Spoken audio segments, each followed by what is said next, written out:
How come no one scanned this guy's body? Cecil, you incompetent. So guys, how are you?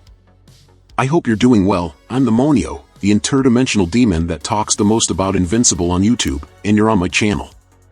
And yes, I think that Amazon is not doing a good job with Invincible in several aspects. One of the main ones is the release date, which for me was terrible and ruined all the hype that was having with episode 4. I understand that they needed to take a break due to animation production, but it would have been much better if the season had returned in January, as people would still have some of the hype from the beginning of the season. Now, in addition to being on a date that was too short, released by Prime Video, there is still the problem that Invincible will be completely overshadowed by X-Men 97, which has already premiered and is incredible. Many people don't even know that the second season is back, and after the first 2 episodes of X-Men, many people who were following Invincible weren't even excited to continue.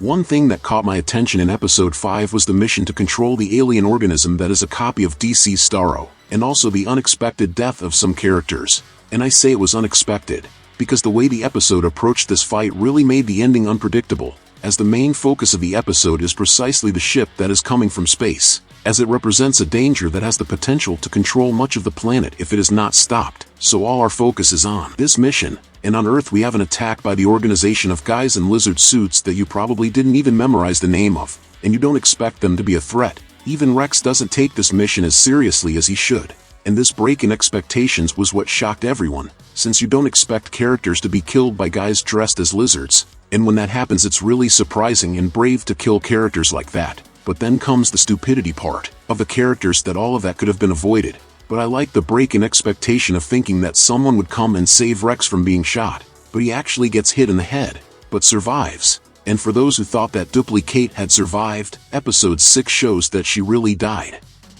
And the biggest example of the character's extreme stupidity and things that could have been avoided is the mission to eliminate the parasitic creatures, since they had accurate prior information about the ship and the creatures themselves. So why did they send people who are totally vulnerable to be controlled by creatures? If they knew Invincible wasn't affected, why didn't they just send him? The robot has multiple copies of his armor, which he controls remotely. Why didn't he send those copies to deal with the situation? This would also have prevented the team from being embezzled, and Duplicate would probably not have died, as she would have had more support from the other team members.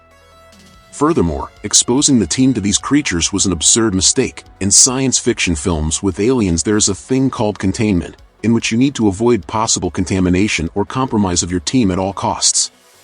And another thing, what exactly was their plan? Go in there and punch all the millions of creatures one by one until they all die?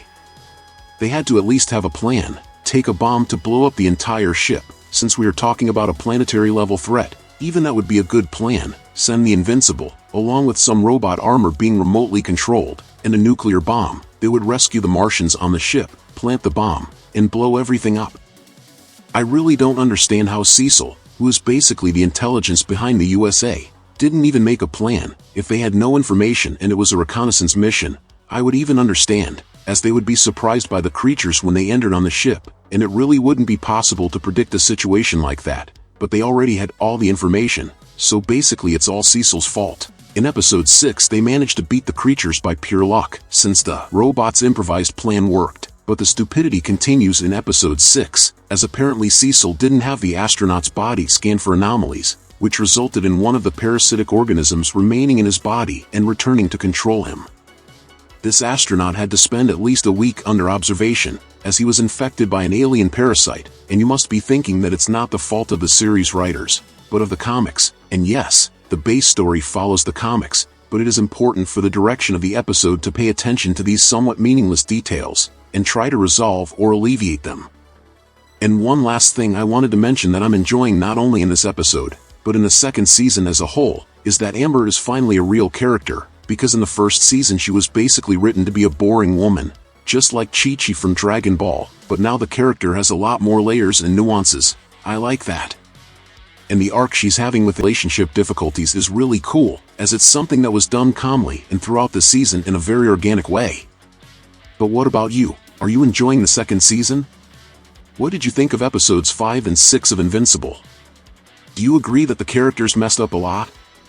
Leave it in the comments, and if you liked the video, subscribe to follow the next content. Until next time my people, demonic hugs.